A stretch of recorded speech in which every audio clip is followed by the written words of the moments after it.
Hello, hello, hello. Hi, Joan.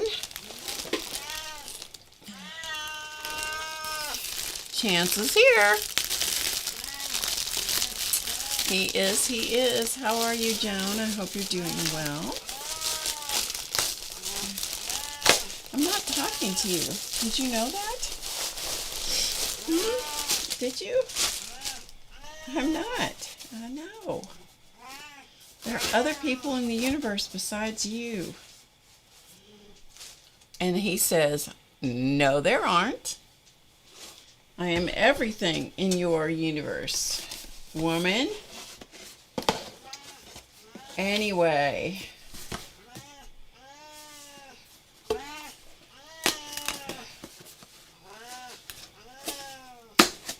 Hello, Ava. And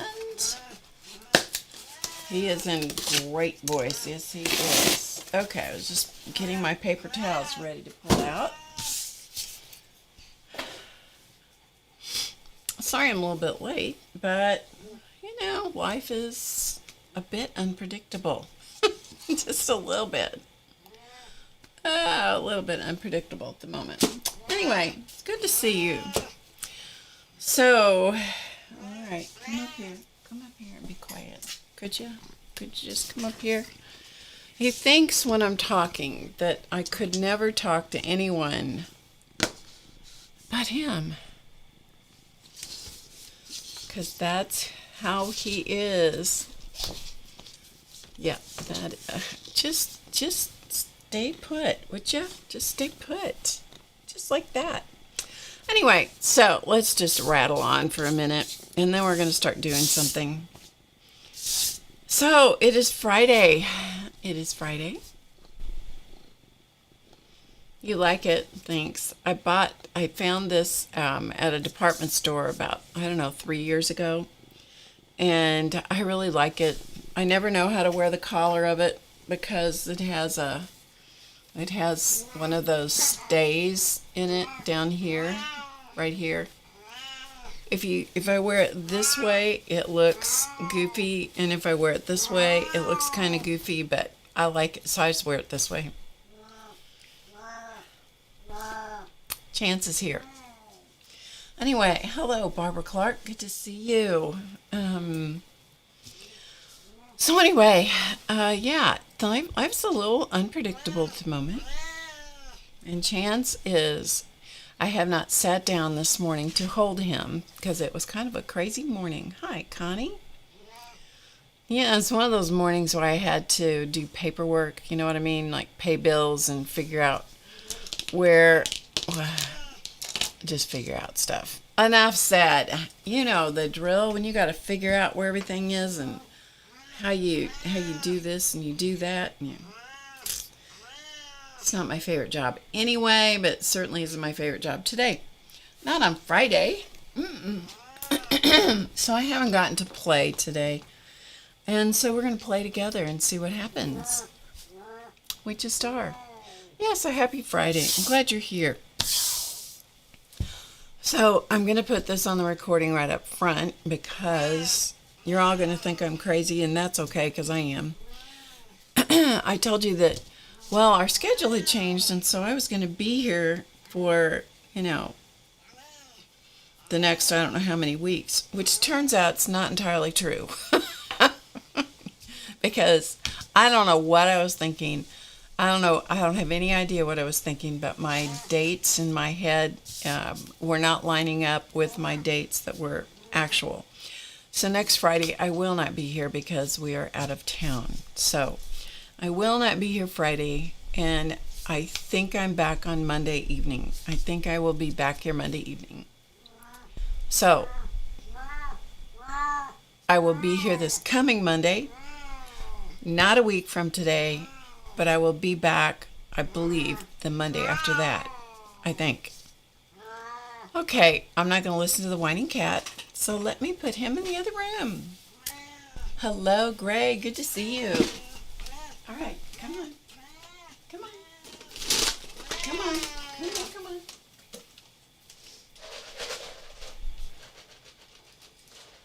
There you go. There you go.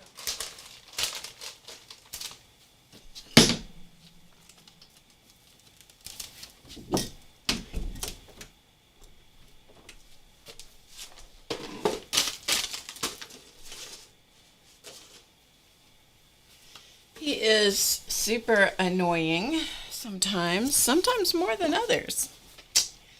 Anyway,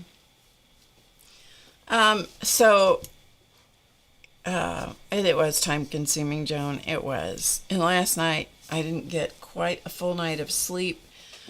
Just, sometimes things just mess up your sleep, and, it is what it is. And so then I fell asleep, so you have this chunk of interrupted time, and then I fell asleep. And then when I woke up, I'm like, oh my gosh, what time is it? It's one of those moments. Yeah, that's what happened. Anyway, so let me not bang on the table. So anyway, I'm a little discombobulated.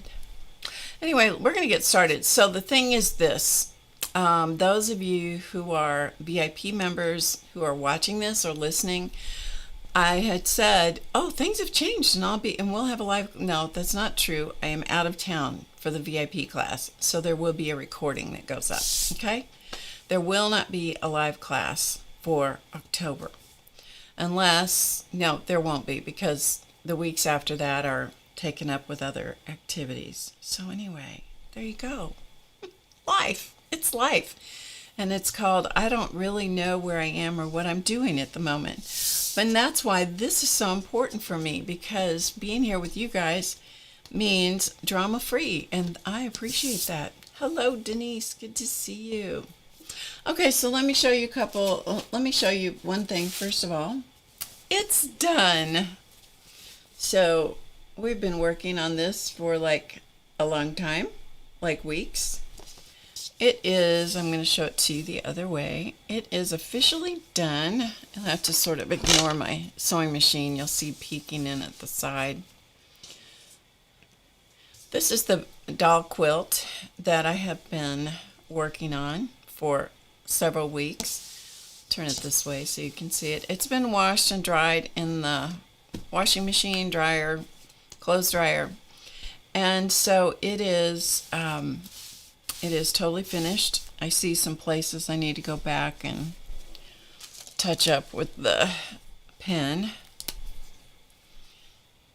where I slapped, or I wasn't careful enough with my stitching.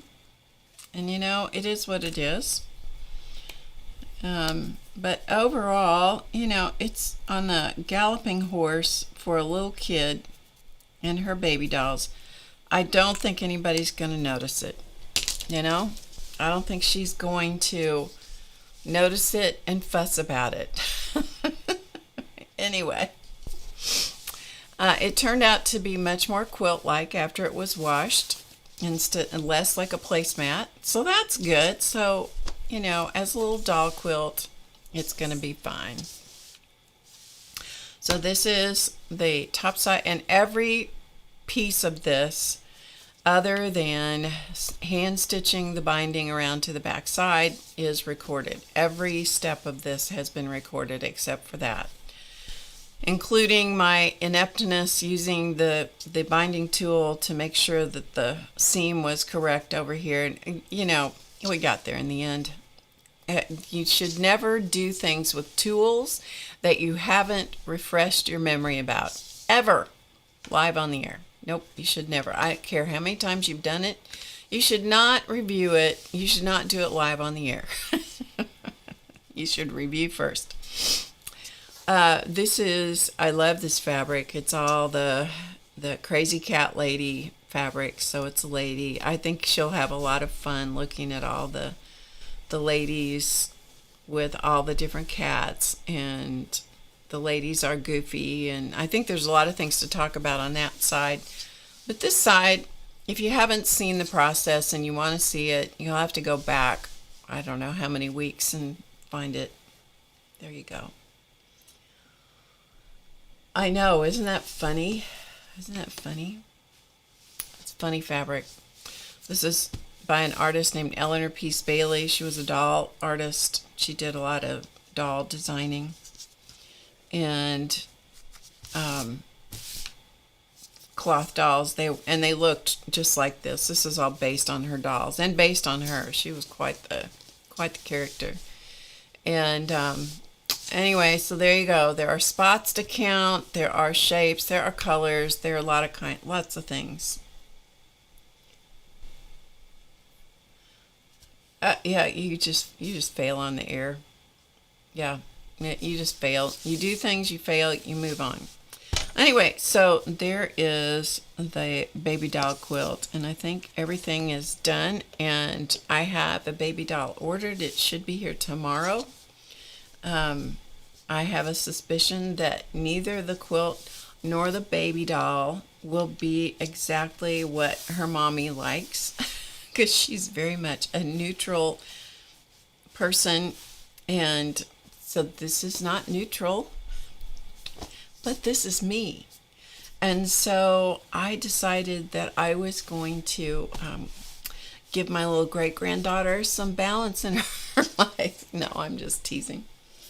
Anyway, so there's that. She's very neutral. She's very, very neutral. I am not. This is about as neutral as I get. Although what I've bought to get married in is a little bit neutral. And that's kind of unusual for me. Okay, I need to get a sanding sponge. I'll be right back.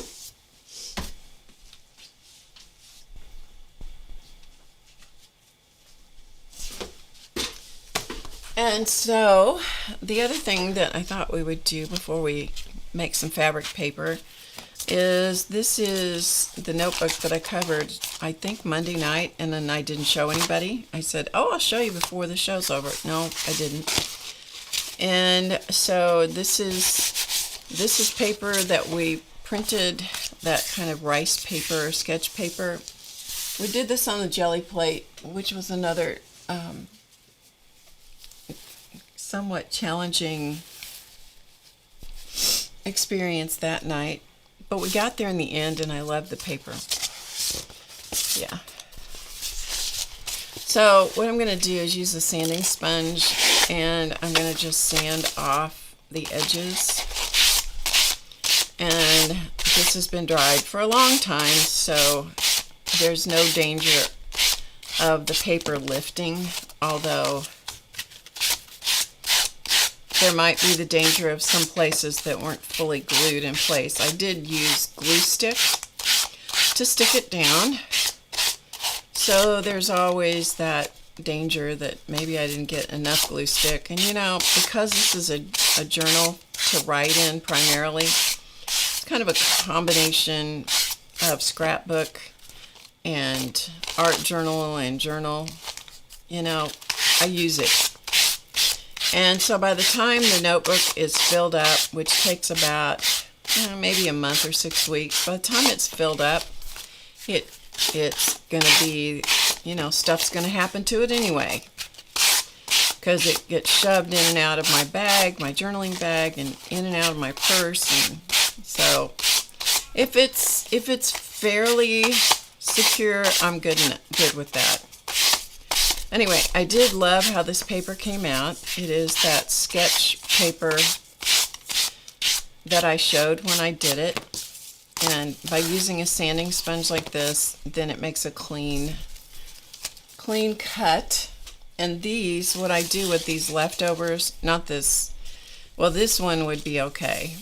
It's big enough, but this tiny one is tough to keep up with. But what I do with these is most of the time I will cut these into strips and use them as tape in the journal. So I like that. And so what I'll do a lot of times is I'll just come through and I'll just take strips and I'll just randomly put strips in. And then it's fun when I run across those pages and I find them. And then the other thing that I like to do is to take this at an angle, and I've shown this many times, and come back and sand it again, and that will, by having that very shallow angle with the sponge or a piece of sandpaper or nail file or whatever, it blends that paper down into the edge of the notebook. These are moleskin notebooks, and they're about 5 by 8. give or take a little bit. But the other thing they got to do here is put something on the front cover, because this is not enough to tell me that that's the front cover, because I'm not that sharp. I'm just not. So I'm going to, the easiest thing for me to do is to use one of my mandala stickers. So I'm going to find one and I'm going to stick it on the cover, because that says to me front cover. So I'm going to do that real quickly. Hello, Terry. Yes, agreed.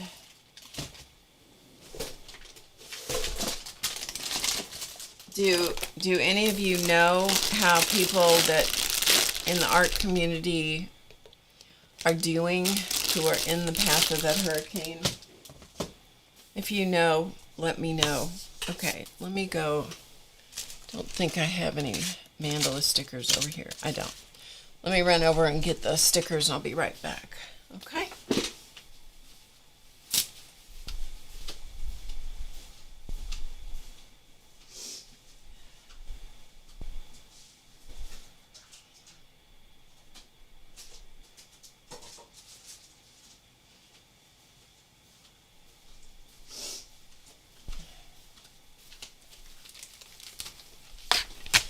Okay, and I really don't care what this, if this looks like a work of art on the front of this journal. It makes no difference to me. It hit hard. Does anybody know about Ann Lar? I'm not sure where she's located. So, any of you happen to know where she is located?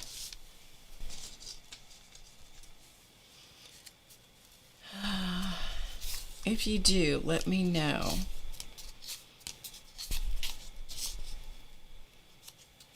Okay, I'm just looking at different options. I just need something that says this is the middle, this is the front cover, in a place that I will recognize that it's the front cover, kind of like that. These are mandalas from other things that I've done over the years that I've created. They're patterns I've drawn, colored, created, and then I printed them on sticky back canvas, kind of like that one. Kind of want it to blend in but still be kind of present. Here's a bigger one, the same one.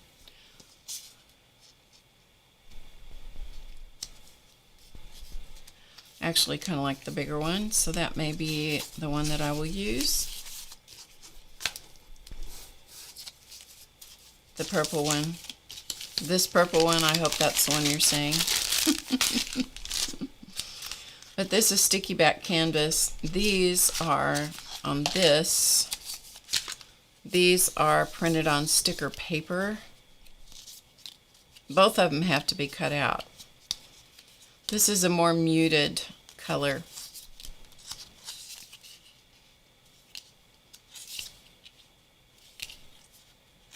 And here's yet another one, and another purpley one. But that covers up a lot of that design, so I'm not sure I like that. Here's the same one. See the difference in the color?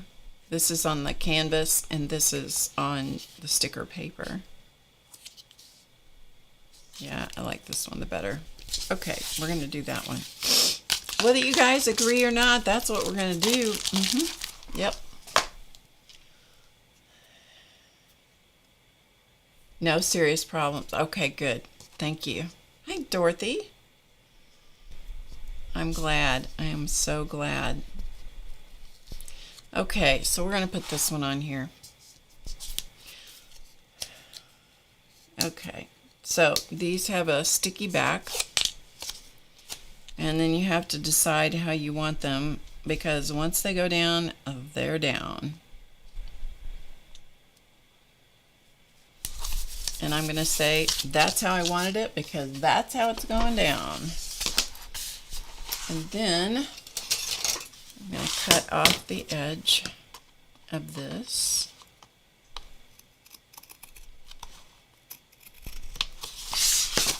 Okay. I like that they run off the edge. That is my personal preference, that things run off the edge. And then, do I want this somewhere else? Probably not. So I'm going to just pick a random page, which will be fun to come across at some point. And I'm just going to put it.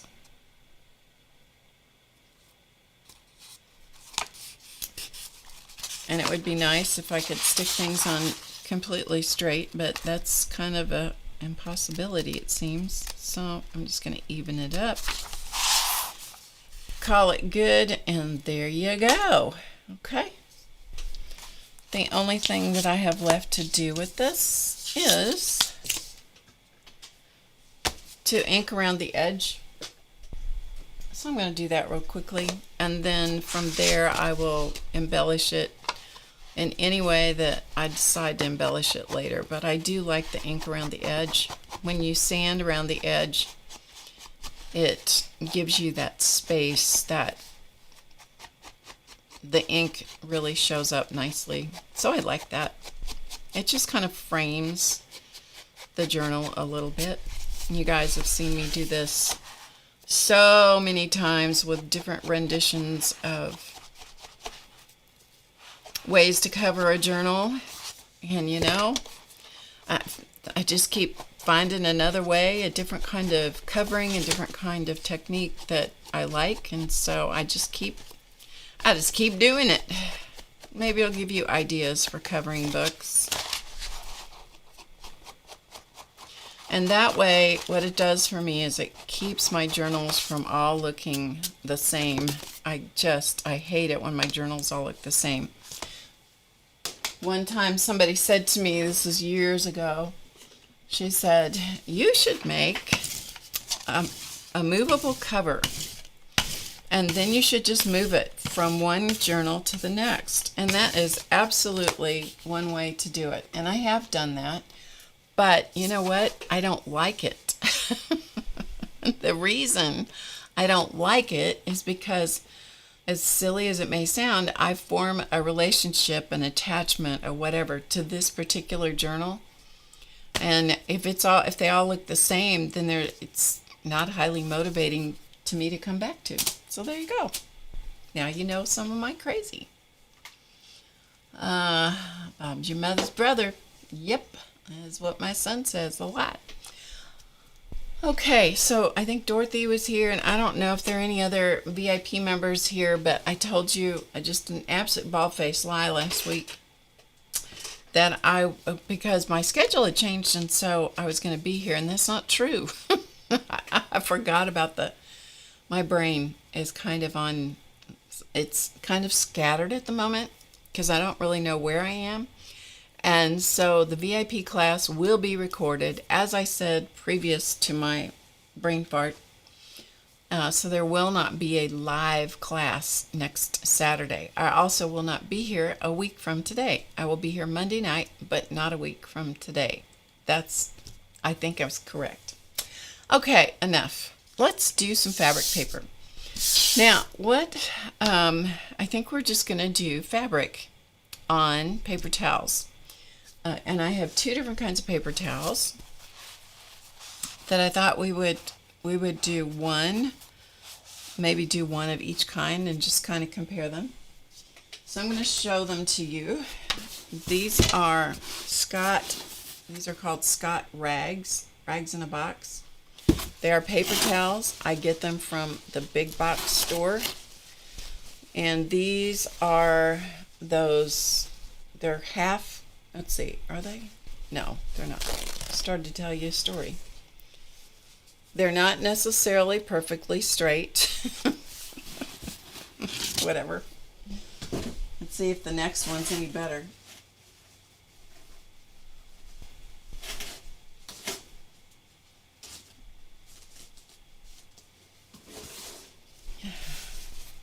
That one's a little better. We'll use it. They are good for paper towels. They're heavier than your regular paper towels. They are shop paper towels. Clausman used to buy the box full like this and use them all the time. And then this one is the blue paper towels. They're shop towels. Both of these are by Scott. So these are the original multi-purpose Scott shop towels. They are blue. The other ones are white. In case you're not familiar or you can't see for some reason the color difference. Okay, we have blue and we have white. Okay, so the next thing we're going to do is I need to put this here, and I'm going to go get my fabric, because I truly, due to the fact that I was running behind today, and because I was having to do paperwork this morning, as in pay bills and deal with numbers on pages and accounts and stuff, I didn't get stuff prepped. So let me get the paper or the fabric.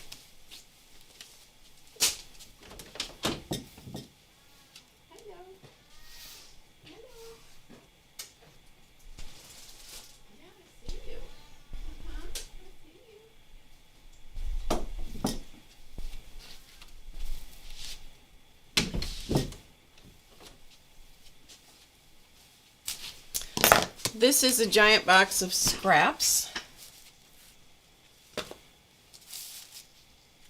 So I would love for you in the chat to give me 3 colors, and we'll see if I have those colors in my box of scraps, and we'll see what we can do. Okay?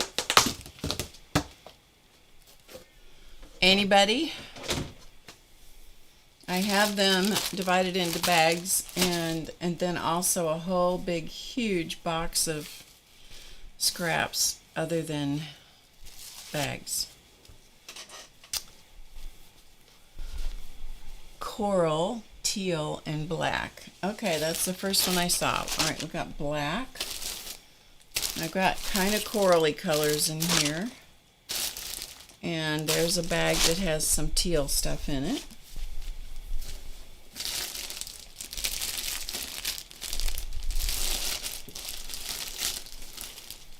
Don't know how much coral I'm going to come across, Barbara.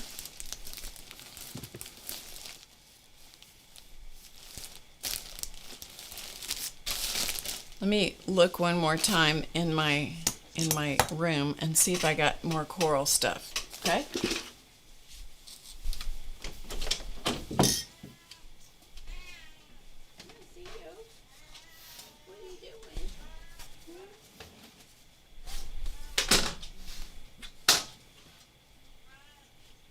No, you're staying in here. Nope, nope, nope. Okay, this is a box of batik fabrics, so there should be something in there. May not be exactly those shades, but we'll see what happens.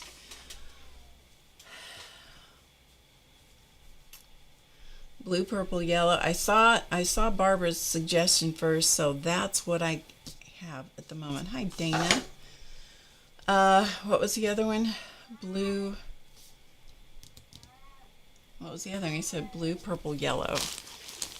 Maybe we'll try 2 different ones. All right, blue, purple, yellow, and this one was coral, teal, and black. Okay, let's see if we can do 2 of them. I don't know, but let's try it. All right, for the first one, let's work on the white paper towel. So we'll do that. And I'm going to make this up as we go along, okay? Because I haven't had time to do it ahead of time. So we're going to make it up as we go.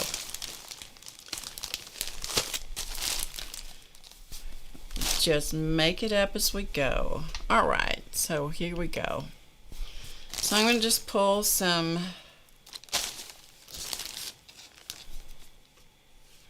colors that are kind of corally. This one's not. It's going to be variations on a theme, okay?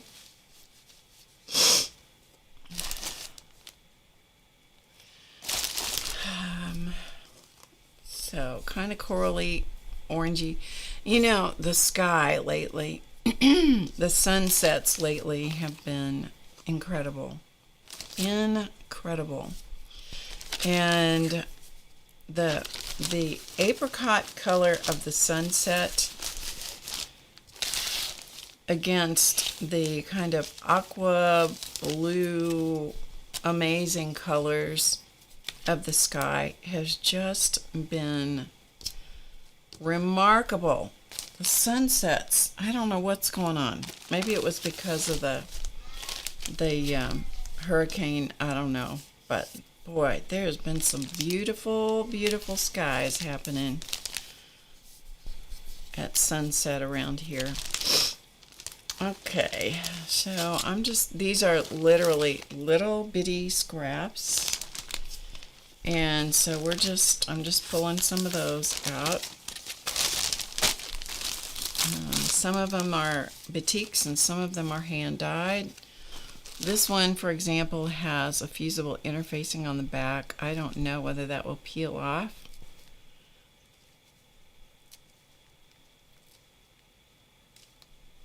Doesn't look like it will, so it's going to stay. Some of these are hand painted, like this one is a hand painted fabric, and so we have some of those. Okay, now let's see what we have in what was the other one? Coral.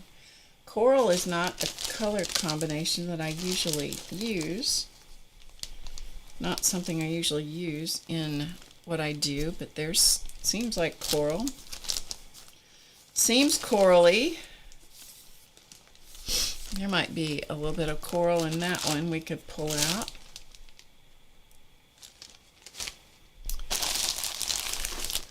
Does look kind of like a sunset, doesn't it? And I got to use pieces that don't have to be ironed because I do not have an iron in here. That might be a little too red, but you know, you never know. All right, let's look in here. This is a hand-dyed fabric. So is this one. And that's kind of a good one. You know, you got to have not too literal on the theme. Kind of have to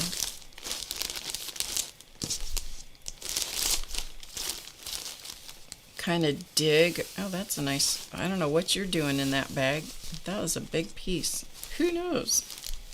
Probably because I was cleaning up and I just shoved everything in the bag from some other project, you know? Okay, so let's see if we can find a couple other ones that are corally. Kind of corally looking. How about that one? And maybe that one. That one's pretty coral-esque. Shades of coral. Shades of coral. There's another one. I don't know. I'm kind of ready for, I hate to wish seasons away, but I really am kind of ready for a freeze. Kind of ready for that because I don't know, between the dust and here's black too, between dust and the stuff that's happening outside as autumn is settling in, I have been sneezing and carrying on. That's kind of a neat piece. We should maybe throw that in for something different. What am I looking for? Coral. Ugh. I can't even keep with the tour here. There's one. Stay with the tour, Barb. Stay with the tour, girl. Okay, maybe that's kind of an interesting one. Coral is a unique color because it kind of can spin back and forth between orange and pink, and you know, it's kind of a tricky little, unique little color. Okay, there's a good piece. Okay, what about this one? That's a hand-painted piece. Maybe we'll find something in that. Okay, so we're going to call that enough to pick from. There's one with a little gold in it. And then we'll get some blacks. Hi, Joni. Good to see you. When I do this, I end up with fabric all over the floor. I know.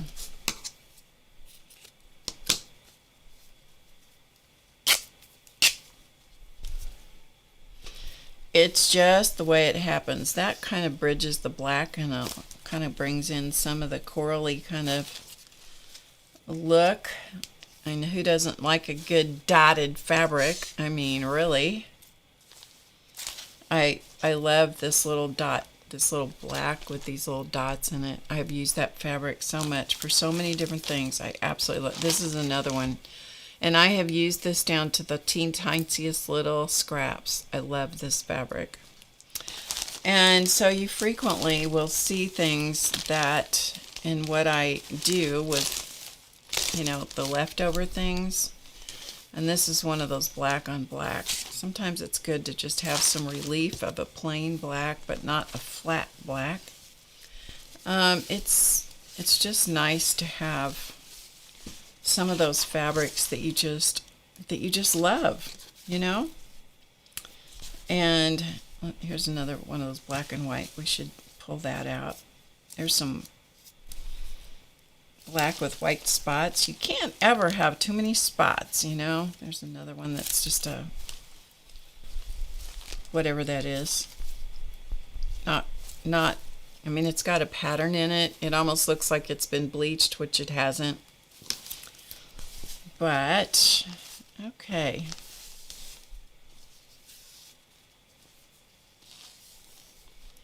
You can always turn your fabrics upside down. If you don't like them one way around, turn it the other way. You paid for both sides of the fabric and you should be able to use it. One of my friends told me that one time, who was a quilter.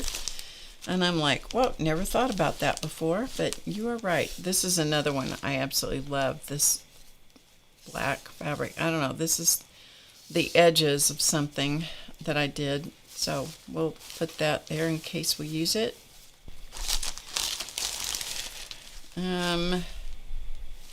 This is another one I've used. Some of these are the edges that have been cut off of other projects, and so they already have stitching on them. Okay. I don't know that I have enough of the various colors, but you know, maybe. So I will leave these beside me just in case we need to come back and pull from, you know, fill in some spaces or some gaps or, you know, that kind of stuff. This is another one that's something I pulled off, cut off of some other project. So it's already got some variety. Okay, you think we have enough to start?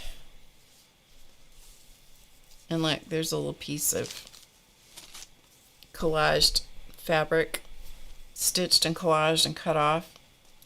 But I don't, for whatever reason, don't have the heart to throw it away. Yeah, it's a sickness when you do stuff like this. It can be a sickness sometime. This part about, I'm going to make things out of scraps. And then you start making things out of scraps, and the only thing you do is make more scraps. I was watching Dave's Craft Room not too long ago, and he was going to make a quilt out of scraps. And out of, I think it was 15 pounds of fabric, he ended up using 3 pounds. And I'm like, yep. I so get that.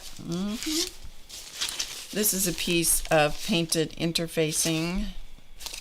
Maybe that has a place in there. I don't know. Or painted stabilizer.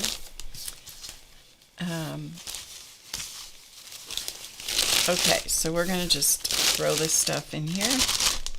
Oh, there's some stars. Maybe we'll use that. And this one has the word collection on it. We won't use that, but I do like it when I come across things with words every once in a while. Okay, so with this now we have blacks. Okay, so maybe we'll try to be a little organized. I don't know that it will help anything, but maybe we should. So we'll put some blacks over here like that. This doesn't really go.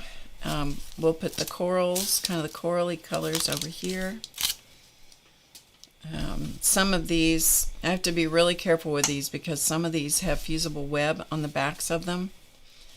And so when that happens, you can get yourself in trouble when you're ironing. If you're not paying attention, more than once I have welded a piece of fabric to the bottom of my iron. I've gotten a new iron not too long ago. It's a Rowenta is the one I got. I'm not super crazy about it. So I talked to a friend of mine and I said, what kind of iron do you like? And she said, well, she uses a Rowenta that she doesn't put any water in, which is, sometimes I just don't get enough steam out of it, even when it's a personal problem. Anyway, I'm gonna build this on this Tim Holtz matte, Teflon matte covered board, because I don't want to glue it down to my cutting mat, which is still in pretty good shape.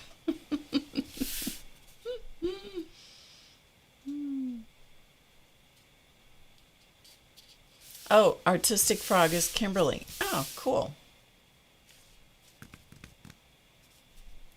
Helene put a stop. Is it Helene? Is that how they're pronouncing that name of the hurricane? Put a stop to it, I bet. Covered bridge vessels coming up soon. Oh, that sounds neat. So what I'm going to do is I'm going to just use a glue stick. And so anyway, back to the iron situation. I have owned many irons in my lifetime, because at one point I did tailoring, not for anybody else, but just for me. And so I had one of the gravity feed irons, which I loved. All right, we'll take this one. We're going to start somewhere. And I think, because I never really think about doing this, I think we're going to start building in the middle-ish. Okay, let's do this. Let's just start. I don't usually do that. I usually work from one side or whatever. Anyway, so gravity feed iron, I have used that and loved it. But, you have to keep changing the innards of the gravity feed iron because the water filters through this. It's kind of like the stuff in a water softener. It's kind of like that. Okay, let's glue stick this down. It's got fusible web, but you got to have something to help control the crazy. Anyway, so I had that and I went, nope, don't want that anymore. It was because the refills for the gravity feed part of it were expensive. And my favorite irons that I've ever had are the Burnett irons. And okay, let's put a little piece of black over here because I got some glue here that's not making me happy. Anyway, but those aren't made anymore, and So yeah, I don't know. Anybody got any ideas? I was thinking about an Aliso. Anybody have any experience with the Aliso irons?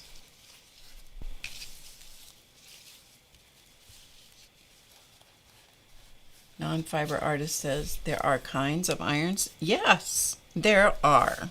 I know, it's shocking, isn't it? All right, I'm gonna treat this a little bit in the beginning like a kind of like a crazy quilt or the concept of a log cabin. That's just my jumping off place. Yes, and you can spend all kinds of money on irons too. You really can. You can spend lots of money on irons.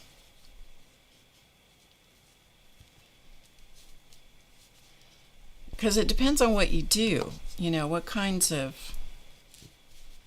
Yeah, let's put this to break up some of this.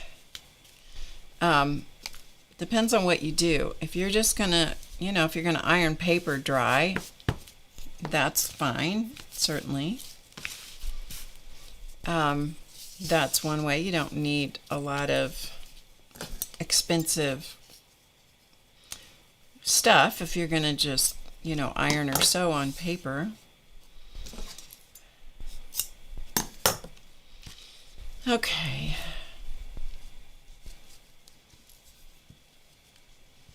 Anyway, so yeah. Anybody have any experience with the Aliso iron?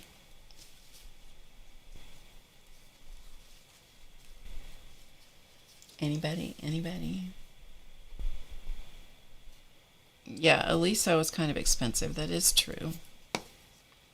Because, I mean, you can buy irons that range from, you know, $15 to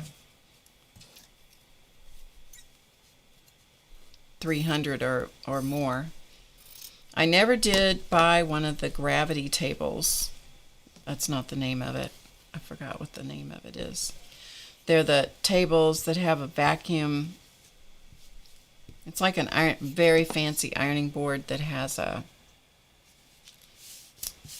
vacuum feature, so it sucks the water out of it. It's pretty cool. Let's see. Maybe do I want the gold side? I think I'm going to put the gold side down. I paid for both sides of the fabric. I can use both.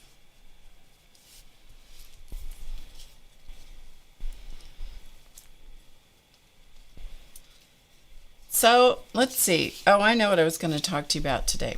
I have a parking lot issue to talk to you about. Sunbeam iron.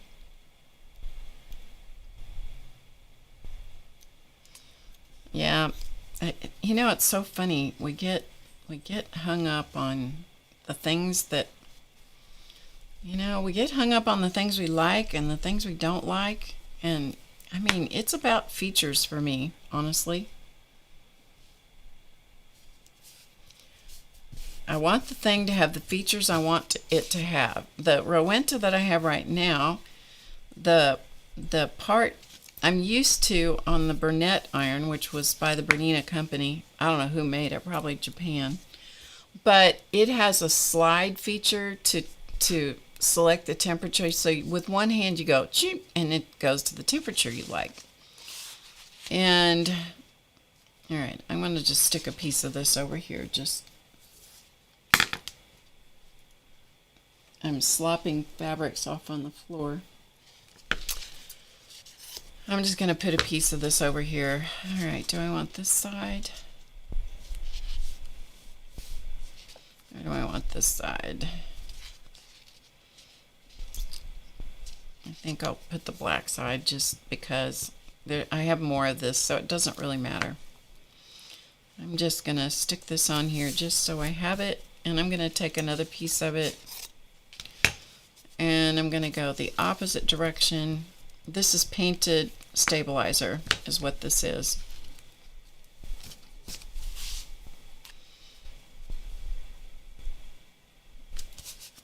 And I'm just going to stick it on here. So all I'm doing is placing fabrics on this. It's all scraps. It's all junk. None of this is good. I brought this box of batiks in here with me. Ooh, I just saw a piece where I'm going, oh yeah, we got to use that. Look, we got to have that. I just saw that hanging out of the box. That is perfect for this color combination, don't you think? Yes, ma'am. All right, let's get a piece of that.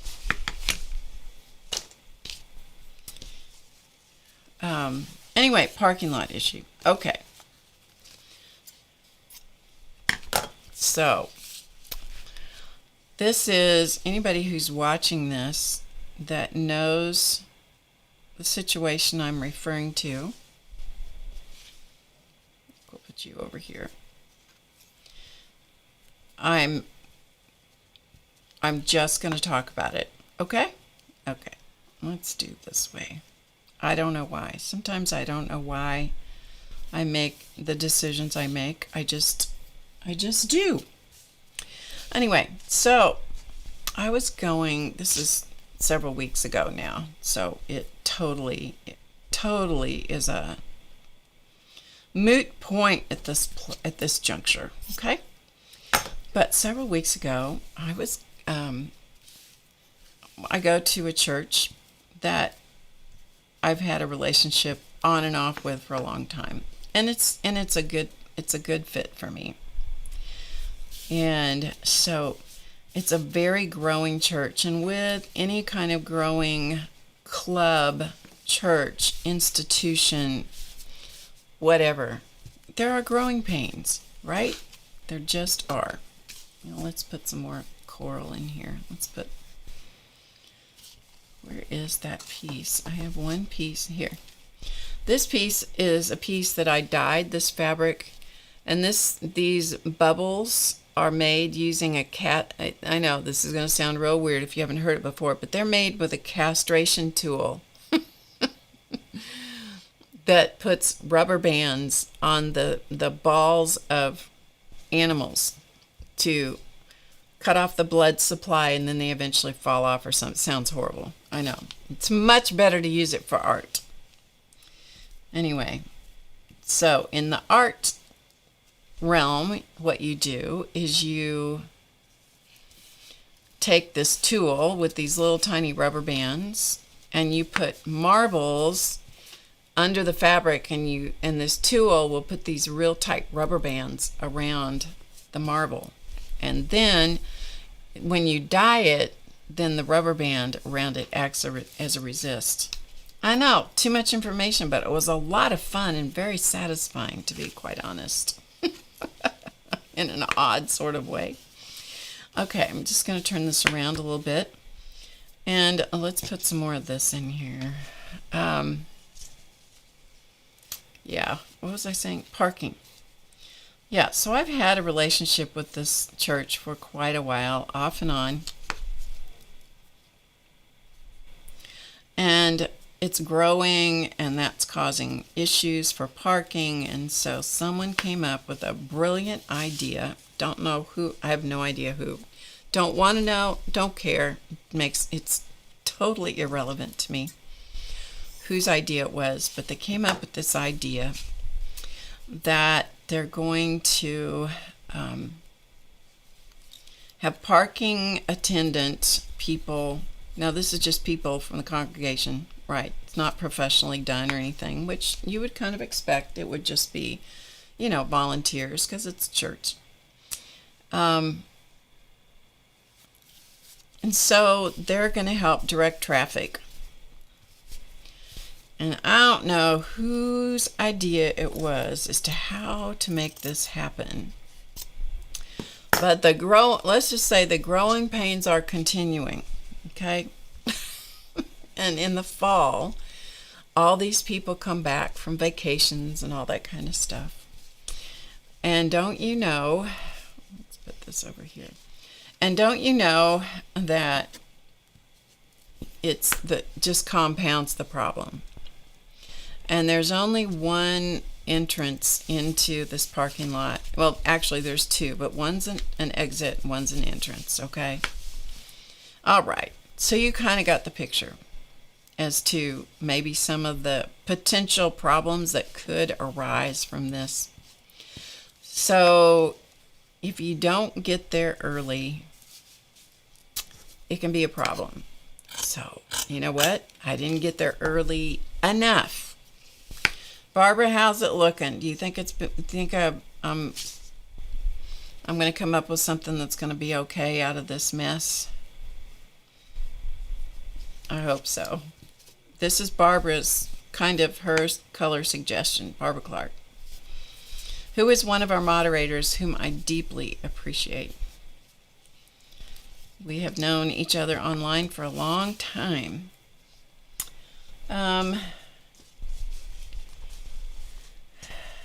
You're liking it so far? Alicia, hello. It is Friday.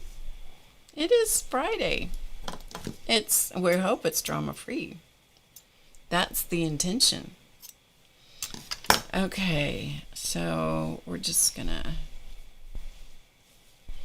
stick some things on here. So anyway, I get there but not early enough. And I mean, I was there in plenty of time to be there on time. It is funny now, but I have to tell you, I said some very unkind things. Especially in my head. Woo! So that is coming.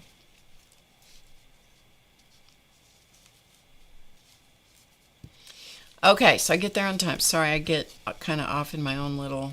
I distract myself. This is the piece that has fusible web on it, so I got to be careful here. Get something started. Okay, so I get there, and in order to get the entrance into the parking lot is close, it's fairly close to an intersection. Okay, so to get in the church, you have, it's like 2 lanes going one way, 2 lanes going the other way, and then a middle lane that you can turn left into places. And so that's what I did. I was in the middle lane, but apparently not appropriately in the middle lane, but I digress. All right, let's get rid of this seam. This is bias binding from something. So we're going to get rid of that piece, which has a seam.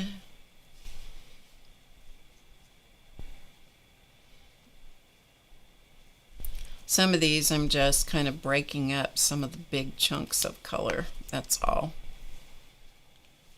Just breaking things up a little bit. So anyway, I get there and I wait and I wait and I wait and I wait because I'm having to wait in order to turn into the parking lot. It was a long line of traffic. Okay, a long line. So I finally get turned in, and the system is relatively new. You know, the parking attendant situation is relatively new. And I mean, I'm already slightly frustrated because I'm a little bit late, not late enough to be late for getting a place to sit, but just a little later than I wanted to be. Okay. All right, let's get some more something here. Let's put some of this in here. Look, this has a funny little, that was probably a little bit of a mistake somewhere.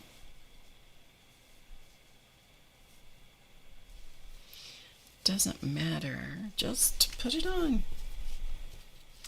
Anyway, I get into the parking lot, you guys. I know I can drag out a story way too long. I don't mean to. I just get distracted with what's happening here as I'm trying to talk and do. Talking and doing is not always my strongest suit. All right, let's get this off of here. And so I get pulled. You had 2 lines of traffic coming into the parking lot. And there are several when you pull into the parking lot. I kind of like that just because it's kind of different. Anyway, so I pull in. And you have left and you have right. And the only option I had was to be in the left lane because the right lane is busy. It is full up with people trying to figure out where they're going, like the rest of us are, because this, like I said, was new. Now, I've waited quite a while to get into this parking lot. You know, back behind like 10 cars or something, you know, so everybody's a little edgy, a little frustrated. I get it. You know, you gotta try to be patient. Not always anybody's strongest thing. And so I don't have a choice as to what to do because of the way it's been organized or structured or whatever by whomever the genius was that designed this. And there probably was a lot of thought that went into it. You know, there probably was, really. By someone, somewhere, somehow. I just don't know who it is. Probably good that I don't know. Anyway, so I pull into, I'm just following instructions because I'm being directed. And I'm like, okay, good. So I pull down, not the first lane of parking places where there were parking places, but, you know, I had to go to the next one to turn left into the parking area. And I'm like, okay, well, you know, that's okay. My biggest fear is I'm going to forget where my car is. Have you ever done that? I was shopping the other day, and this guy came out of a department store, and he was, now, here's what gets you. I know I'm digressing, but here's what gets you in this mall parking lot where I was going into a store. He was coming out and looking very confused. And he was not an old guy by any means. He was a fairly young guy. And he says, I just hate it when I can't figure out where my car is. But in this mall, they have the same store in 2 different locations. Like, this store has occupied 2 different parts. You know, they've taken over, they've split the store, and then they've got it located in 2 different places. And I turned around, we passed each other. I turned around and I said, you know, there's 2 different sections of this store, so you might be in the wrong section. And he goes, oh, good point. So, I mean, that really messes with you when they put in two of the same store. But they look exactly the same, but you can get yourself very, very confused if you come out the wrong door on that one, because you're in the wrong. Yeah, it's bad enough if they have several doors off the same, several exterior doors off the same space. But this is like one end, the middle of the mall and the end of the mall. They're 2 different stores. Yeah, bless his heart. Anyway, he was a little frustrated about that. Anyway, I digress. So I'm back in the church parking lot, trying to get in, try to get parked, trying to follow directions. I am a rule follower for the most part, not quite as much as I used to be, but I try to follow the rules. If somebody says, you know, this is where you should go, I try to do that. And so I'm following the rules of the guy with the orange sticks who's trying to direct traffic. I'm just trying to do what he says. Okay, get a picture of this. So I go down the second aisle of the parking places as directed. You know, I'm going exactly where I was told to go. And he's stopping traffic. The people that are entering into the parking lot, he's stopping us to let other people who are from the prior service, giving them a chance to back out. And I'm thinking, this is great. I'm going to get a place right here. This is like so great. You know, I'm so excited about that. No, he motions me on. And I'm like, what the heck? And so in order to follow the rules, because I'm a good rule follower, I drive on, and I'm thinking, well, there must be a better place for me to park, you know, that he would that he's got a better place for me to park. So I go on, okay? So I do. I drive on. I think this is gonna look kind of cool. I think it's gonna look pretty good. So I drive on, and I find, I pass many others, parking places that are empty, the cars have pulled out of, but no, I'm being directed on. I'm like, wow, I must be going to a really good spot. Okay, I must be going to a really good parking place. They must have a special one for me. And I get to the end of this, I act like I'm in a good mood, but I'm really not. At this point, I'm pretty frustrated because it's like, come on. There's places to park. Just let me have a parking spot. That's the only thing I want here. All I want to do is park. I wasn't in a very good mood by this point, and that's sad to admit, but it's also true. And I get to the end of that row of parking places, doing as I'm told, following the rules, and I get to the end of the row, and I'm told, motion to turn left, and so I do, and then it dawns on me. It hadn't dawned on me till right that moment that what was going to happen next is I was going to be directed right out of that parking lot. That is exactly what happened. I was directed right on out of the parking lot. And there was only one way to go. There's only one direction to go. To the right. To get back into the parking. To try to find a parking spot. Again, you have to go down the street about a block. There's a roundabout. Don't even get me started on the lunacy of roundabouts and how people don't know how to deal with a roundabout. But we have lots of them here where I live, and very few of them make any sense whatsoever. Anyway, so I'm directed out of the parking lot. Totally directed out of the parking lot. So I'm going to have to go down the street, do the roundabout. Now I'm going to be in a whole bunch more traffic.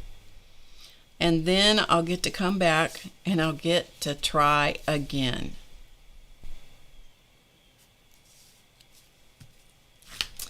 How many of you think that I was successful in trying again?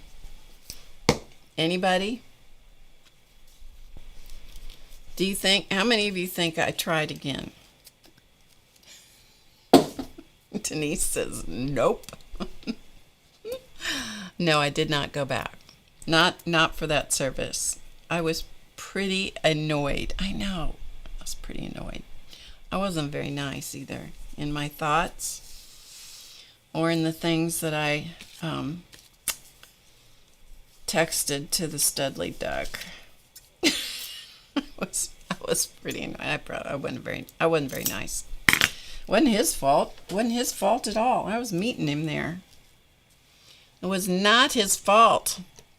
But he just happened to be the lucky one that who got the ire of my frustration. I think this is looking kind of cool. Do you guys like it? Now, understand it will change a whole bunch of times by the time I will put some tulle over the top of it, and then we will do stitching and it will totally transform. So don't get too wound up about what it looks like at this moment. Don't, because it's gonna ebb and flow and change. All right, let's take this one, get rid of the flippy doos off of it. Anyway, so I ended up going back later for a different service, Man, oh man, oh man, oh man. What a mess that is. Good night, nurse. I don't know in what universe they think that system is going to work. And then I got told later, because I talked to somebody about it, and I got told, this is kind of the capstone to the whole thing. I got told, well, you know the problem. And I'm thinking, well, this is going to be enlightening because somebody's going to tell me what the problem is. And I'm thinking, I said, no, I don't know what the problem is. And he said, the problem is you got in the wrong lane coming into the parking lot. You should have been in the other lane. And I thought, that is clever, because you know what? There was no option to get in a second lane.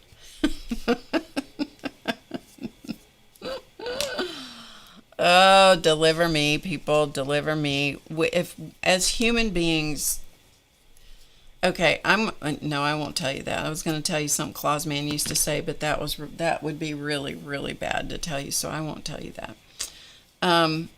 As human beings, we can make things so difficult. We can take situations and we are in a political climate. I'm not going to get into political discussions. Okay, that is not happening here, people. That isn't happening here. If you want to discuss political opinions and lunacies and yada, yada, yada, this is not the place for you. You need to go to a place where that is acceptable. It is not here, okay? Not that I don't have very strong opinions, because that is not the case. But this just isn't a good place for us to have that happen. Not here. Okay? So, lunacy is pervasive. The inability for people to think and process and do things that make sense seems to be kind of a pervasive thing going on. And churches are not safe from it. They're not. They're not. Okay. Let's go back down to here. Anyway, so yeah, I was the problem. I was in the wrong lane. That may be a little too pinkish. I don't know. I was in the wrong lane. So the next time I was back there, I looked. You know what I did? I looked for the right lane, because I thought, this time I'm going to be in the right lane. But the right lane, I was in the left lane, so I thought maybe it was right versus left, as opposed to right versus wrong. Okay? And so I thought, I'm going to see where the right, I don't know what right is, but I'm going to see if it's the right lane. Let's see if it's the right, means like right hand. Let's try that. So I looked for the right lane. And the right lane had a sign that said drop-offs, which means you got people with you. I didn't have anybody with me. I was by myself. Okay? So I don't have anybody to drop off. Or visitors. Well, I'm not a visitor. Or handicap parking. And I didn't have anybody with me that was handicapped. I didn't have any reason to utilize that option either. And so I thought, well, that couldn't have been what happened, because that all the criteria given for the right lane, if it was the right hand lane, didn't fit. So I'm like, okay. So I don't think that was the explanation. Barbara, this is a good combination. Thank you for suggesting it. I do like it. All right, we're going to put this big old piece on here. And then we're going to put stuff on top of it. This is a good combination, Barbara. I hope this is kind of giving you the vibe of coral and teal and black. I hope it is.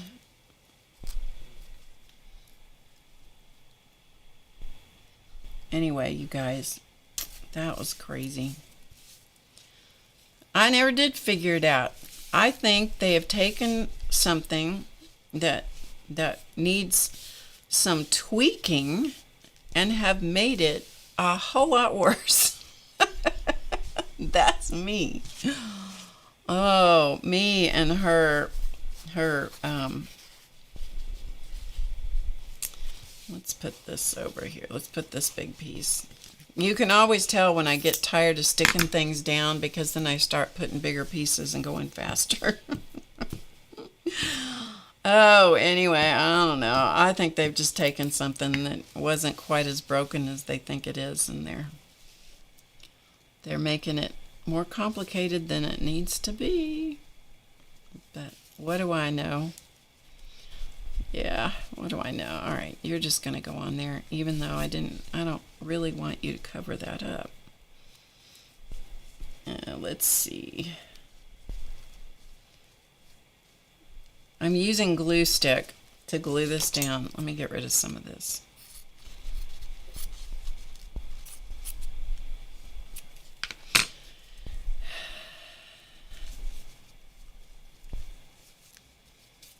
And my fingers end up getting really gluey, and so sometimes I'm pulling fabrics up as quick as I'm sticking them down.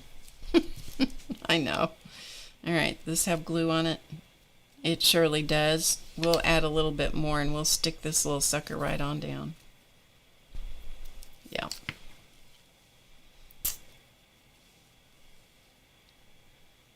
Sometimes you just plop it down and hope for the best. Anyway, hi Linda Renz. You know what, Linda? I went for coffee. That's exactly what I did. I just went for coffee. And I sat there and journaled and thought, the heck with that noise. That's redunculous. That whole thing is redunculous. I thought I couldn't have done that right if I'd tried that day. That was the second time that I decided to see, if I could identify the error of my ways. But I did. I just went for coffee that day. I thought, okay. I was plenty PO'd, to tell you the truth. I was plenty. Okay. I was sincerely irritated. But then when I found out that it was my fault, I'm like, I'm going to think about this for a day or two. I'm going to think about this for a day or two. Yes, I am. I don't know why we want to control. I don't know why. Anyway, it doesn't make any difference. I'm not here to stir up any trouble. I just mostly thought it was a funny story, and I'm calmed down about it to the point that I can chat about it.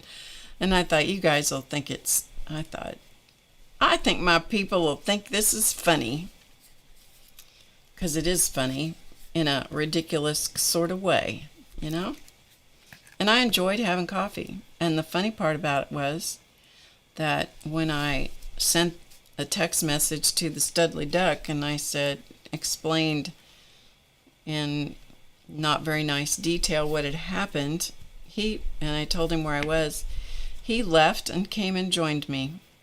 And I thought that was very kind of him. I thought it was.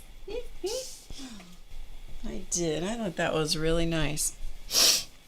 Okay, let's this little piece of fabric reminds me of coffee beans. I think we'll memorialize this discussion with this piece of coffee bean fabric. Right there. That's what I think. I don't think they're supposed to be coffee beans, but that's what they look like to me. Anyway, but is that not the craziest? Have you guys ever had anything like that? Linda Wren said she did. I know. Wasn't that nice, Linda? That was really nice of him. It a huge surprise to me. I had no clue. Claus Man wouldn't have done that, because he would have gone, she is mad, and I am going to stay away and walk a wide path around that woman. That's what he would have done. And he was a good guy, but boy, if Barb was frustrated about something, he's like, oh nope, she'll get over it. I did appreciate the Studley Duck doing that. I really did. It meant a lot to me that he came to see if I was okay, and I said, yeah, I'm okay. I'm just peeved about the whole thing because I think it's ridiculous. I think it's redunculous, to be honest. I think it's just a redunculous situation. Okay, let's put this on here like this. Oh, human beings, we're a crazy bunch. You know it? We are a crazy bunch. And when we start getting into trying to control what people do and where they go and how, it just gets us in a bigger mess than we're already in. Anyway, that's my opinion. And it really doesn't mean I'm right. It just means that's my opinion, and I'm probably going to stick to it no matter what somebody says. Oh, do you think we're getting coral and blue and black here, Barbara? Do you think we are? I hope we are. I hope we're getting somewhere. I hope we're getting somewhere with this. It seems like I need something else. Seems like my teal colors are kind of here. Maybe this one. This has got some variety. I just have little bitty strips of this. It looks like that. Well, we can use this one. This has got more. This was a piece that I think I painted, but I'm not entirely sure if I painted this one or somebody else painted it. But it's got some variety in it. Let's put some of this in there. Let's see.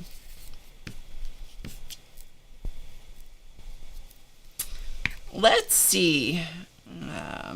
This was Barbara Clark's suggestion. I'm not sure these are the colors that she had in mind. It's the colors I had to work with, however. Okay, we're coming back over here. And as I said, if you're doing this kind of thing, you can't get wound up in the way it looks at this stage, because it will shift and change multiple times by the time you get it. By the time you do the stitching and all that kind of stuff, it will change. It ebbs and flows, it morphs, it changes. And so you can't get too excited about what it looks like at this stage. At this point, you just kind of go with the flow, and I just thought it was a good time to talk about a parking lot situation. Oh my goodness, people, what is wrong with people? You know what? And then people get committed to ideas and they get stuck. And I'm no different than anybody else. It happens to me too. Or I will get, I'll get stuck on an idea or a concept, just even in creativity, get stuck in the mud of an idea or a preconceived idea. That's a better way of describing it. And then you have completely limited yourself to any other possibilities or options. And that's not good when you do that, because then something better might even actually present itself. But you get so totally wound up and committed to your idea, your way, your thought process, that when that happens, you're just like, you just totally cut yourself off from anything else. Okay, Barbara, what do you think? You think it's okay? Coral and teal and black. Yes, I think we're there. Okay. First free motion quilting foot. Woo! There is a learning curve to free motion quilting. Sometimes I do it. I have to warm up. Every time I do it, I have to warm up and I have to get myself into it. Every time. As much as I've used the free motion foot, I still have to warm up and get into the swing of it. It's like jelly plate printing. You know? You got to get into the swing of it. Okay. I think it's got options. I think it's got options. You think there must be a parable buried in there? Probably somewhere. Okay. Let's put these fabrics back. And this is how they get all mixed up, because I end up just taking all the little bits and pieces and shoving them all in a bag instead of keeping them nicely separated, which at one point in time they were separated into their colors, but that's not how they are now. Okay, so that took us an hour and a half. So I'm going to give you guys an option. Would you like to see me put the fabrics on another colorway on the other piece of paper towel? So this is on the white Scott rag paper towel. So would you like to see me do another one on this blue one, put the fabrics on it? Or would you like for me to stitch on this one and save this one for Monday? Let me know in the chat. We'll see what majority says. So your choices are work on this one with stitching, or work on this one with more fabrics. Okay?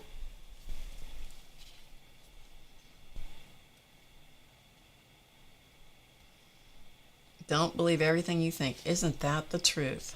Barbara Clark says stitch. Grace says stitch. Denise says stitch. All right, stitching. We don't need to go any further. We're just going to stitch. Okay? All right. I need to go in the other room, and I need to get a... I'm going to have to go in there where the cat is. Cross your fingers and hope that he is sound asleep, or sort of. I need to get a piece of tulle, because it makes this process much easier if you put tulle over it. I'll be right back.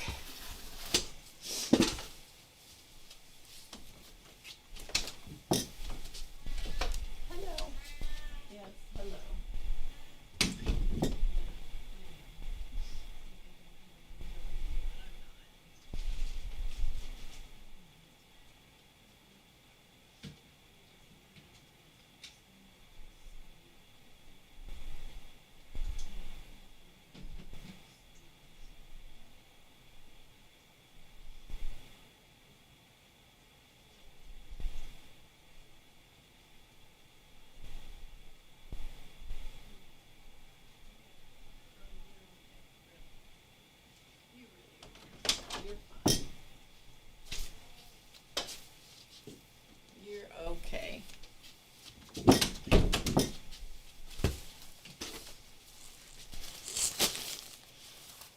I normally have different kinds of black tulle, but I just, sorry, this fall allergy business, or dust. It could be dust. It's a little rugged, so my nose is a little drippy. I know, TMI. Anyway, this tulle has a sparkle in it, which by the time we're done, it will have a little bit of it left, but, you know, not all that much. So let's look back down here. So this is the tulle, okay, and I put this over this because otherwise you end up with all these little flippy ends flipping up, and they get under the needle, the machine needle, and it gets to be a big fat mess. And it gets very frustrating. So I solved the whole problem just by putting tulle on it. Okay, so we are stitching this one. That's good. that seems to be agreement. I'm trying to get some of the glue stick off my hand.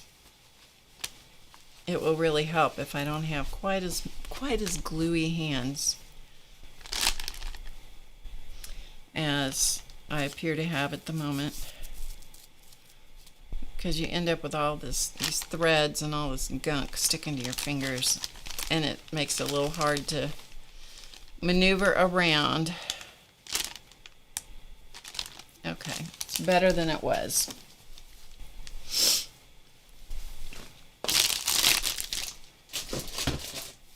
Now, it helps a lot if you put a piece of stabilizer on the back of this. It will work on your machine much better.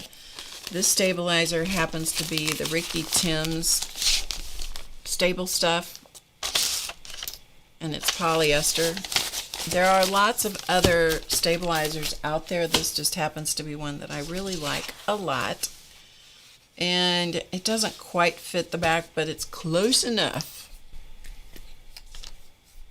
And so I'm just going to put, this is the stabilizer is the stiffer of the two pieces of material that I'm working with, and so that's why I'm putting the glue on this. If I were in the other room, in my sewing room, I would spray this with a Sulky KK2000. It's a stabilizer or a quilting temporary spray adhesive. That is the one that I like. Some people like other ones better. That's the one that I like. So that's the one I use. It's still available as far as I know. I'm also going to cut off any of the obvious ragtag bits so that I don't inadvertently try to stitch off the edge of this. It just makes it a lot easier if you get rid of some of that. Otherwise, sometimes I go, oh, I got to go out there and stitch. Well, you're only stitching in thin air on one layer of fabric, and that doesn't work very well, just so you know. Okay. So here's our piece. Now we're going to put a piece of tulle on this. This is another place that it would be good to use a quilting spray or something. I'm not going to glue stick on the top of this because I prefer to have fabric between the glue stick and the machine. And if you iron your fabric, you know, if you iron this and make sure that glue stick is all dry, it works better. But for the sake of time and so forth, we're not going to do that. Okay? So it will alter the color slightly. The black alters it slightly. But you know what? I don't find that it does anything but enhance it myself. Now, some people don't like that, and every time I do this, people will say, well, why didn't you use white, or why didn't you use, you know, whatever other color? And the reason I don't do that is because white, for example, when you put the tulle on, to me, the white mutes the color in a milky kind of way. These pins are in terrible shape. These are my yucky pins, but they're the ones that we have out here. So they're the ones we're going to use. You can use other colors like red, which I've done that. I've used red tulle. I have tulle in I think every color that it comes in, just about. And I have used all the different colors, and the only way for you to determine which color you like over your selected group of your fabric collage, the only way to do it is just to try, get some samples and just try it. Hey Amber, good to see you. Okay, so there you go. This is just my pin cushion that somebody gave me. It's one of those chicken pin cushions. It's real old, and old rotten rubber bands in a cup. Okay, so we got that. All right, let's pull in the sewing machine. And I think for the sake of this demonstration, and hopefully it will turn out, I'm going to do free motion stitching. Let's see how much bobbin we have on this bobbin. Hopefully there's enough. Yeah, this is just polyester thread in the bobbin. So I'm going to put that in, and I'm going to put my free motion foot on and drop my feed dogs, turn on the machine, and we have to put thread on the top. And the good news is I got to go in where the cat is again. Before I go in there, I would like some suggestions for what color of thread you would like to see stitched on that. Since Barbara Clark came up with this, Elton Fay. Elton Fay is the Studley Duck. Thank you. He was my rescuer that day when the parking devil got me. Thank you. He's very kind. Since Barbara Clark came up with this color combination, Barbara Clark, I would like to know what color thread you would like to see on this. And I'm going to wait until she says. Gold too would be pretty. Coffee hero. Yes, he was my coffee hero, except I bought my own coffee before he got there. Amber says hot pink on this. You want hot pink thread on this? Barbara Clark's going to choose because she came up with the color combination. Sorry, I keep wiping my nose. It's just... Elton Fay is the Studley Duck. And okay, come on, Barbara Clark. What color? Oh, there you go. Black. Black. Okay. All right. We'll do black.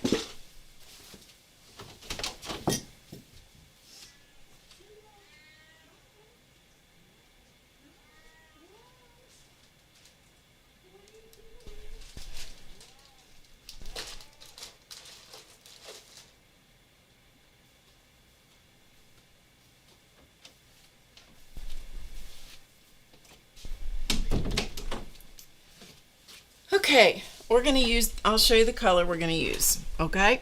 That is a King Tut thread. It is a variegated, but you may not be able to tell it, but it's a black variegation. It's very dark. Okay? Okay.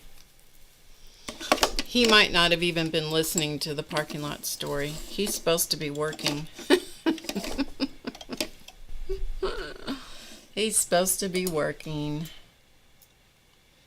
Okay, while I prattle on and amuse myself with you guys. All right, gotta thread the machine. All right, the rules of threading your machine, people. Always thread the top thread with the presser foot up, okay? If you don't, the thread does not drop into the tension discs properly, and it will not stitch properly. Okay, presser foot up when threading the top thread. All right. Okay, here we go. Let's I think what we're going to do is we're going to just do some spiral type things. I never know what I'm going to do. Let's start here. I never know what I'm going to do. I'd like to tell you that I have it all planned out in my head, but that would be an absolute lie. So let's not lie. Let's just say I don't know where it's going to go. I have no clue. Pull the bobbin thread up to the top, okay? So I pulled the bobbin thread up to the top. I have lowered the presser foot for stitching. Hey, Signa. Okay, the presser foot is down for stitching. Let me zoom in so I don't drive you nuts with the flickering lights. See, yeah, okay. Okay, I think it's got it out of your vision. I have the needle set so that it will stop in the fabric when I stop moving. Okay? And after I go for a few stitches, then I will cut these threads. But until then, I'm going to hold on to the threads so they don't make a big wad on the back.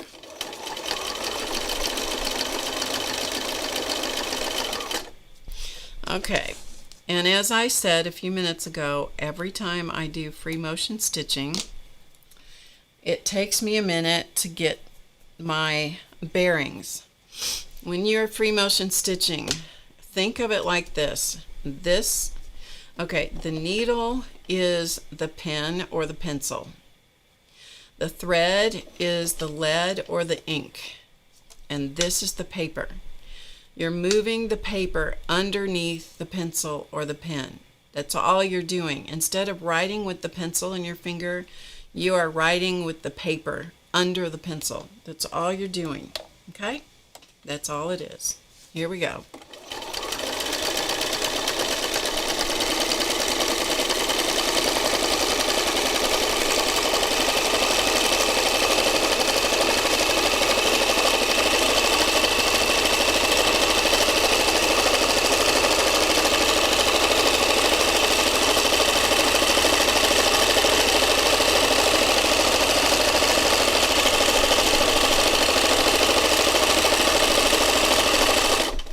And it is a bit like patting your head and rubbing your stomach when you do this. I'm trying to get this so you can see it and so I can still get to it. That's what it's like, okay? And so you need to have your foot moving, the speed of the machine needs to be fairly quick. Your hands need to be moving in a slow, steady motion. That's how you get the best stitch quality. Otherwise, if you are moving your hands too slowly, the stitches will be real tiny. If you're moving your hands too fast, you're going to get great big stitches, or you're going to tend to break needles and threads. So, you know, it takes practice. It takes practice. Okay, here we go.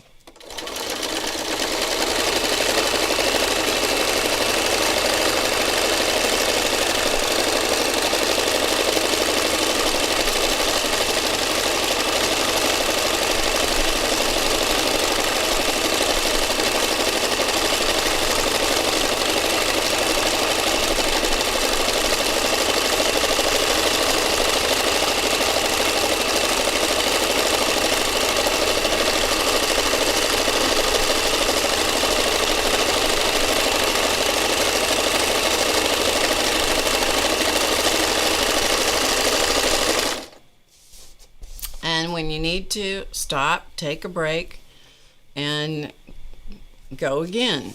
Okay? I got to be aware of the fact that there are some pins in here in the corners so I don't snag my hand on them, hopefully.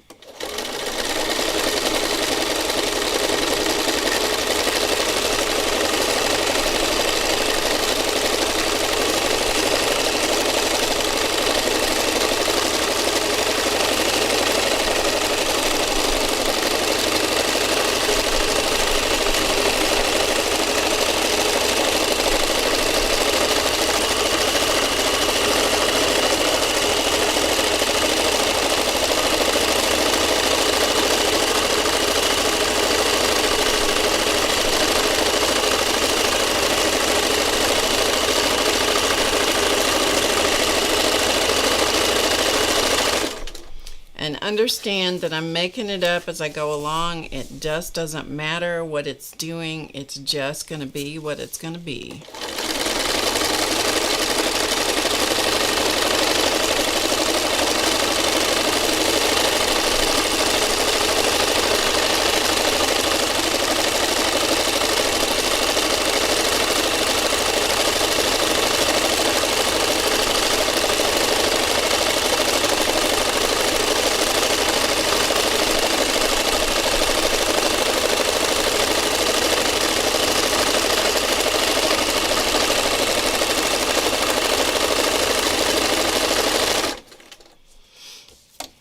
And sometimes it turns out to be more about the stitching, and sometimes it turns out to be more about the fabric.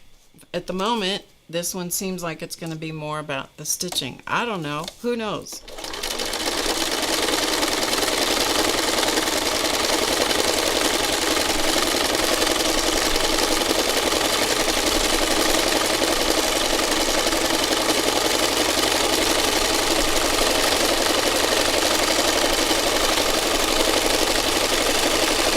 When I get over here to the edge, then I can decide if I want to just act like it's going to spiral onto the end of this, or if I want to do something else. I think I'm just going to act, I don't know. I don't know what I'm going to do. We'll find out.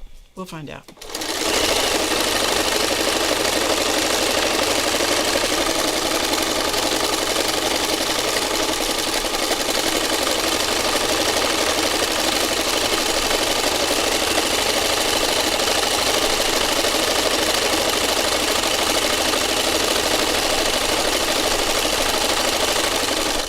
You're always going to lose stuff around the edges when you're whatever project you're going to do. So I don't pay too much attention to, you know, ugliness over here like this.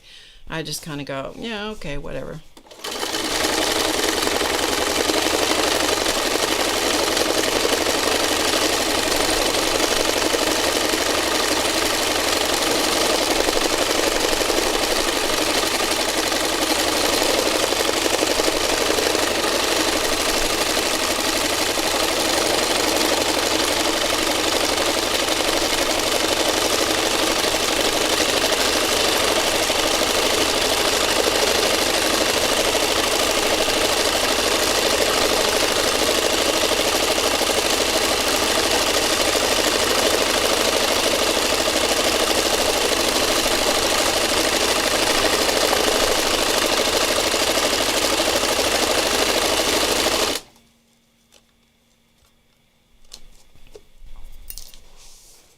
Alright, let's see what happens in this corner. Corners are the challenges for me.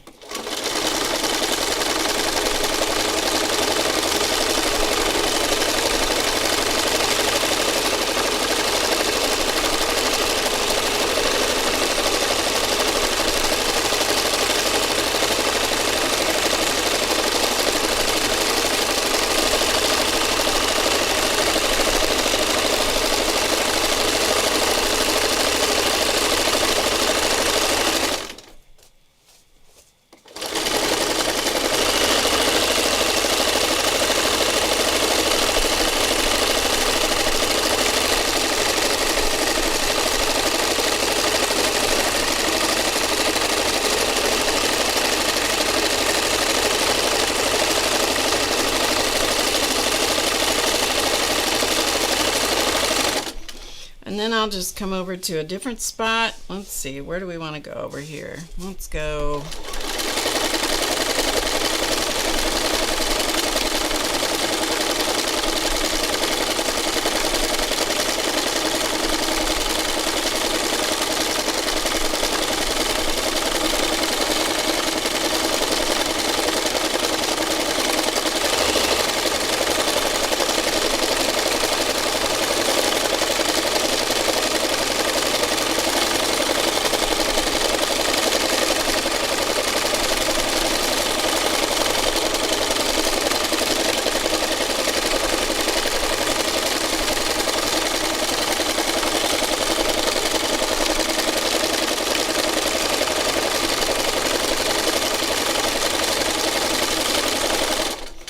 Okay, and I just keep looking at it and going, okay, where do I want to go next? Where do I want to, and I work out, kind of out toward the edges.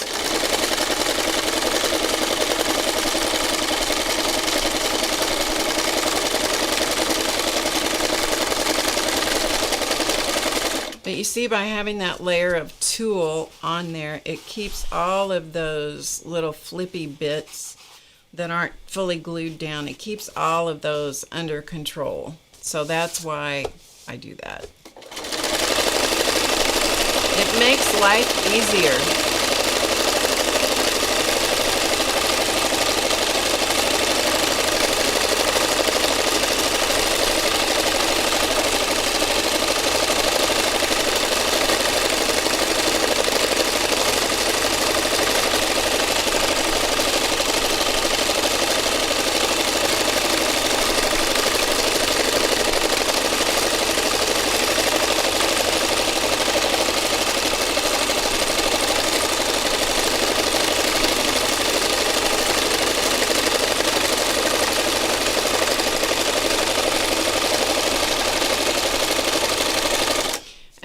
You don't have to use tulle. You can use any transparent fabric or translucent fabric, but any fabric that you use is going to alter the surface color a little bit, you know, and that's the exciting and wonderful part of seeing. Not try to control it, but just enjoy what happens. It's a fun journey.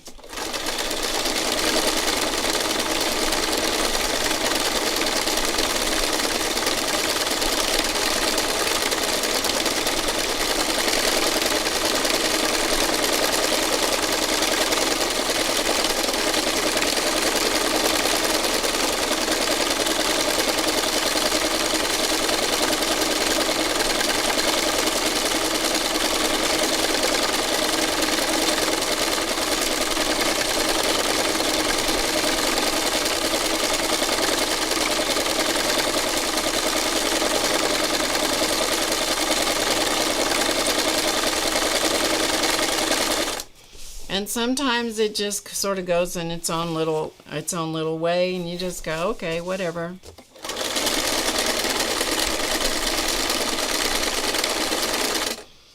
Okay, I got the pin out over here, so we'll come.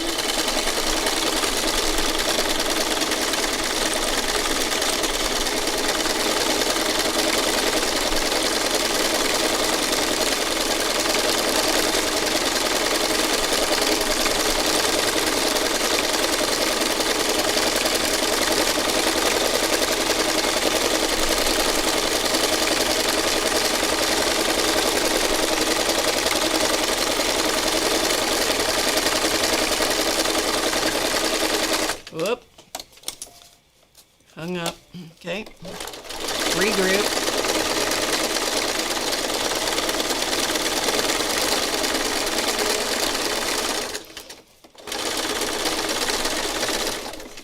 When you have this open-toed foot like I have here, sometimes it can accidentally get caught in the, you know, it'll reach under, and that's what it did there. It just reached under and grabbed something it wasn't supposed to.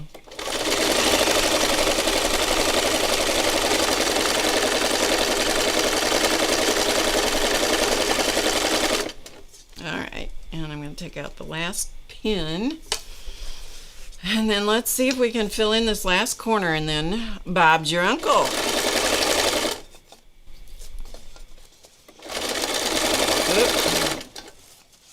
Kind of let it get away from me for a minute. Alright, what's your problem here?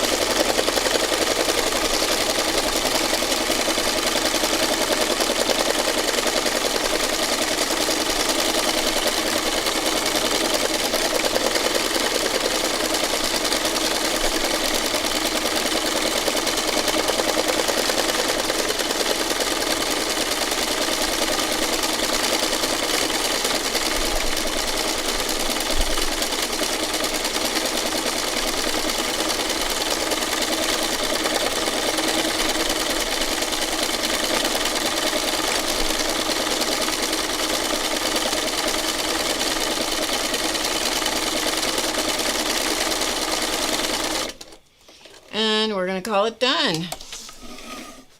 And then we'll look at it. Oh, that was good timing because I just ran out of bobbin thread. Look. I just ran out of the bobbin thread. That's how much bobbin thread there was left. Good timing.